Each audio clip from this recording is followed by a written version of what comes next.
Autoridade da doutrina espírita. Controle universal do ensino dos espíritos. Se a doutrina espírita fosse uma concepção puramente humana, não teria como garantia senão as luzes daquele que a tivesse concebido. Ora, ninguém neste mundo poderia ter a pretensão de possuir sozinho a verdade absoluta. Se os espíritos que a revelaram se houvessem manifestado a apenas um homem, nada lhe garantiria a origem, pois seria necessário crer sob palavra no que dissesse haver recebido os seus ensinos. Admitindo-se a absoluta sinceridade de sua parte, poderia, no máximo, convencer as pessoas do seu meio e poderia fazer sectários, mas não chegaria nunca a reunir a todos. Deus quis que a nova revelação chegasse aos homens por meio mais rápido e mais autêntico. Eis porque encarregou os espíritos de a levarem de um polo ao outro, manifestando-se por toda parte, sem dar a ninguém o privilégio exclusivo de ouvir a sua palavra.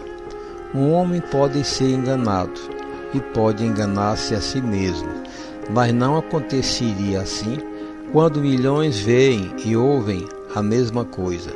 Isto é uma garantia para cada um e para todos. Demais, pode fazer-se desaparecer um homem, mas não se faz desaparecerem as massas. Pode-se queimar livros, mas não se podem queimar espíritos. Ora, queimem-se todos os livros e a fonte da doutrina não será menos inesgotável, porque não se encontra na terra, surge de toda parte e cada um pode captá-la. Se faltarem homens para propagar, haverá sempre os espíritos que atingem a todos e que ninguém pode atingir. São realmente os próprios espíritos que fazem a propaganda, com a ajuda de inumeráveis médiuns, que eles despertam por toda parte. Se houvesse um intérprete único, por mais favorecido que esse fosse, o espiritismo estaria apenas conhecido. Esse intérprete, por sua vez, qualquer que fosse a sua categoria, provocaria a prevenção de muitos, não seria aceito por todas as nações.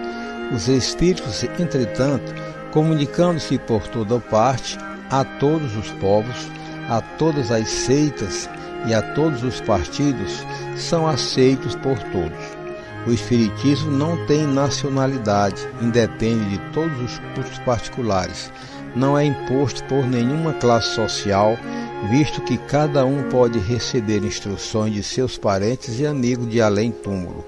Era necessário que assim fosse, para que ele pudesse conclamar todos os homens à fraternidade, pois se não se colocasse em terreno neutro, teria mantido as dissensões em lugar de apaziguá-las. Esta universalidade do ensino dos espíritos faz a força do espiritismo e é, ao mesmo tempo, a causa de sua tão rápida propagação. Enquanto a voz de um só homem, mesmo com o auxílio da imprensa, necessitaria de séculos para chegar aos ouvidos de todos, eis que milhares de vozes se fazem ouvir simultaneamente em todos os pontos da terra para proclamar os mesmos princípios e os transmitir aos mais ignorantes e aos mais sábios, a fim de que ninguém seja deserdado. É uma vantagem de que não pode gozar nenhuma das doutrinas aparecidas até hoje. Se, portanto, o Espiritismo é uma verdade, ele não teme nem a má vontade dos homens, nem as revoluções morais, nem as transformações físicas do globo, porque nenhuma dessas coisas pode atingir os espíritos. Mas não é esta a única vantagem que resulta dessa posição excepcional. O Espiritismo ainda encontra nela uma poderosa garantia contra os cismas que poderiam ser suscitados, quer pela ambição de alguns, quer pelas contradições de certos espíritos.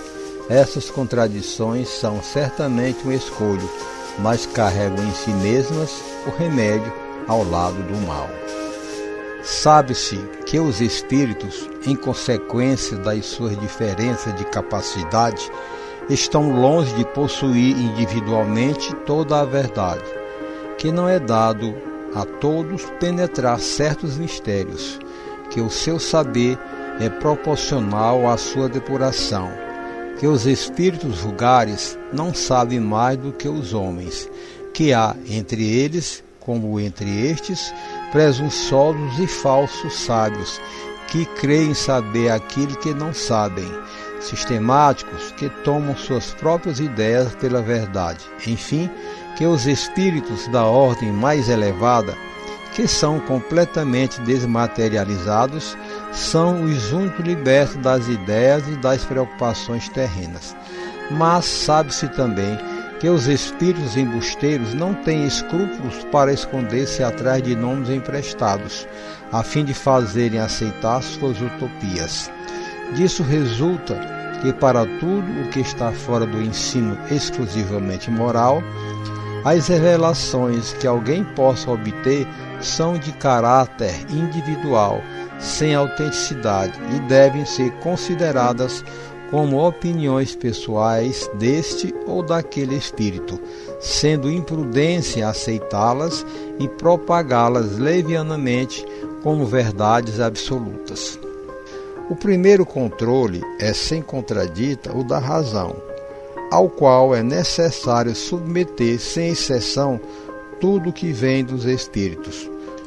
Toda teoria em contradição manifesta com o bom senso, com uma lógica rigorosa, com os dados positivos que possuímos, por mais respeitável que seja o nome que a assine, deve ser rejeitada.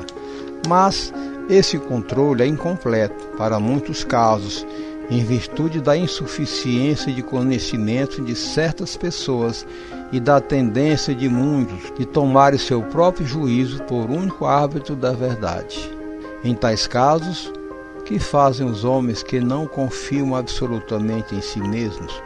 Aconselham-se com os outros e a opinião da maioria lhes serve de guia. Assim deve ser no tocante ao ensino dos espíritos, que nos fornecem por si mesmos os meios de controle.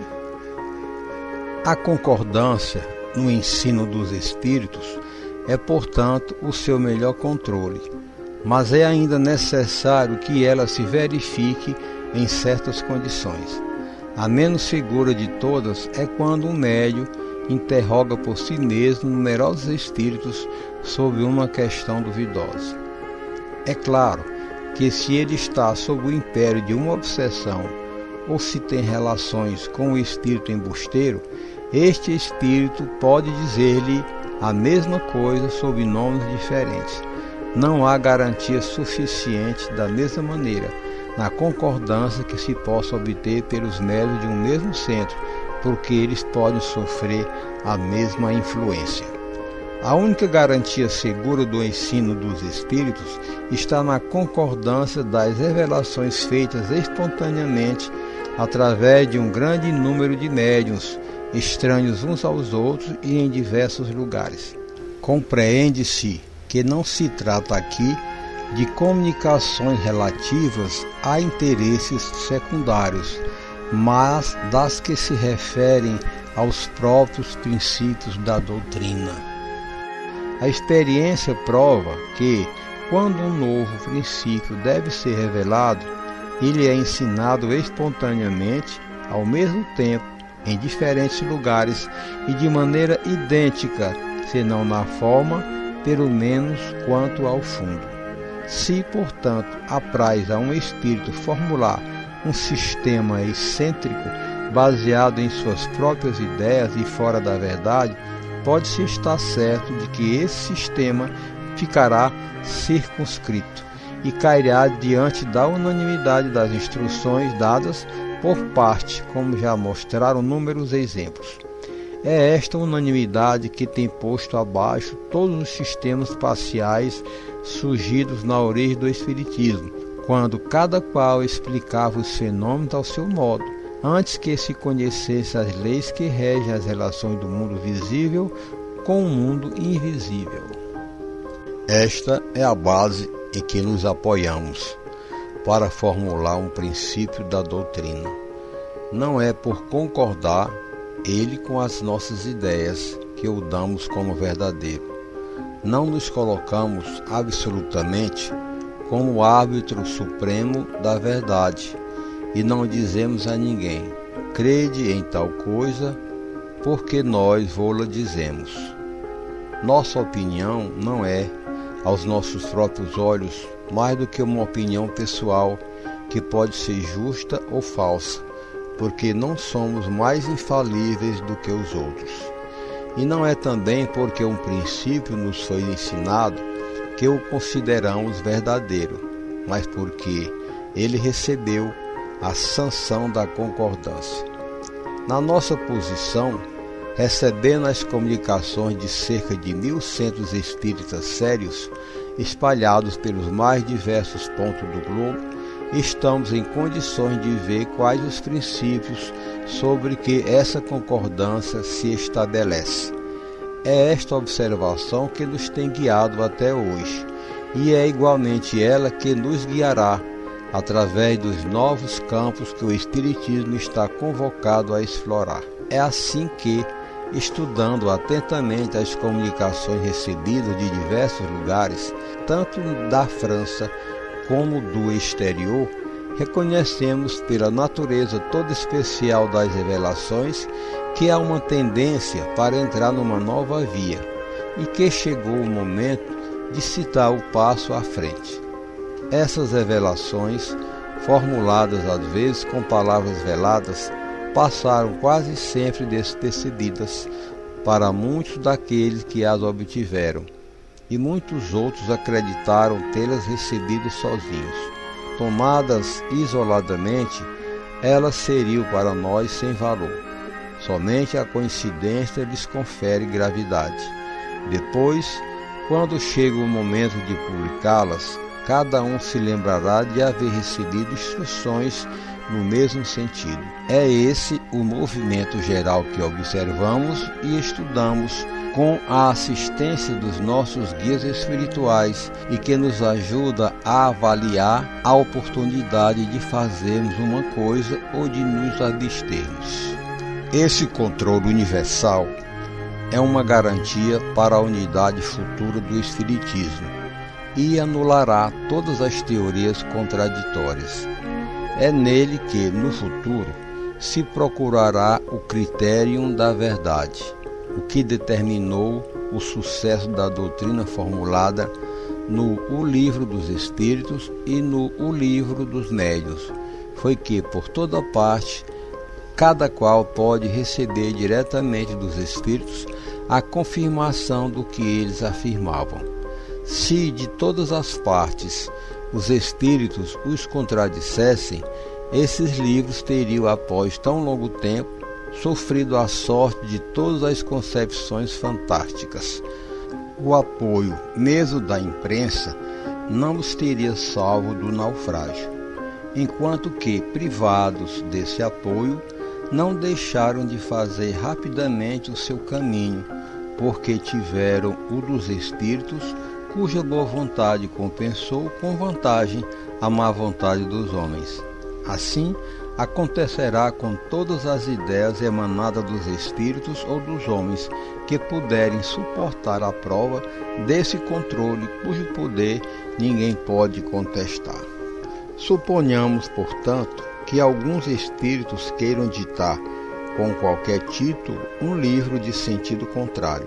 Suponhamos mesmo que, com intenção hostil e com o fim de desacreditar a doutrina, a malevolência suscitasse comunicações apócrifas. Que influência poderiam ter esses escritos se eles são desmentidos de todos os lados pelos Espíritos?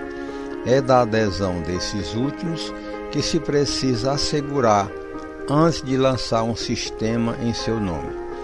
Do sistema de um só ao sistema de todos, há a distância da unidade ao infinito, que podem, mesmo todos os argumentos dos detratores contra a opinião das massas, quando milhões de vozes amigas vindas do espaço chegam de todas as partes do universo e no seio de cada família os repelem vivamente? A experiência já não confirmou a teoria no tocante a este assunto? Que foi feito de todas essas publicações que deviam, segundo afirmavam, destruir o espiritismo? Qual delas conseguiu, pelo menos, deter-lhe a marcha? Até hoje, não se havia considerado a questão desse ponto de vista, sem dúvida um dos mais graves. Cada um contou consigo mesmo, sem contar com os espíritos. O princípio da concordância é ainda uma garantia contra as alterações que, em proveito próprio, pretendessem introduzir no espiritismo as seitas que dele quisessem apoderar-se, acomodando-o à sua maneira. Quem quer que tentasse fazê-lo desviar do seu fim providencial, fracassaria, pela bem simples razão de que os espíritos, através da universalidade dos seus ensinos, farão cair toda modificação que se afaste da verdade. Resulta de tudo isso uma verdade capital: é que quem desejasse atravessar-se na corrente de ideias estabelecida e sancionada, poderia provocar uma pequena perturbação local e momentânea, mas jamais dominar o conjunto, mesmo no presente, quanto menos no futuro. E resulta mais que as instruções dadas pelos espíritos sobre os pontos da doutrina, ainda não esclarecidos, não teriam força de lei, enquanto permanecessem isoladas, só devendo, por conseguinte, ser aceitas sob todas as reservas a título de informações. Daí a necessidade da maior prudência na sua publicação, e no caso de julgar-se que devem ser publicadas, só devem ser apresentadas como opiniões individuais, mais ou menos prováveis, mas tendo em todo caso necessidade de confirmação. É esta confirmação que se deve esperar antes de apresentar um princípio como verdade absoluta, se não se quiser ser acusado de leviandade ou de credulidade irrefletida. Os espíritos superiores procedem, nas suas revelações, com extrema prudência. Só abordam as grandes questões da doutrina de maneira gradual, à medida que a inteligência se torna apta a compreender as verdades de uma ordem mais elevada e que as circunstâncias são propícias para a emissão de uma ideia nova. Eis porque, desde o começo, eles não disseram tudo, e nem o disseram até agora, não cedendo jamais à impaciência de pessoas muito apressadas que desejam colher o fruto antes de amadurecerem. Seria, pois, inútil querer antecipar o tempo marcado pela providência para cada coisa, porque então os espíritos verdadeiramente sérios recusam-se positivamente a ajudar. Os espíritos levianos, porém, pouco se incomodando com a verdade, a tudo respondem. É por essa razão que, sobre todas as questões prematuras, há sempre respostas contraditórias. Os princípios acima não são o resultado de uma teoria pessoal, mas a forçosa consequência das condições em que os espíritos se manifestam.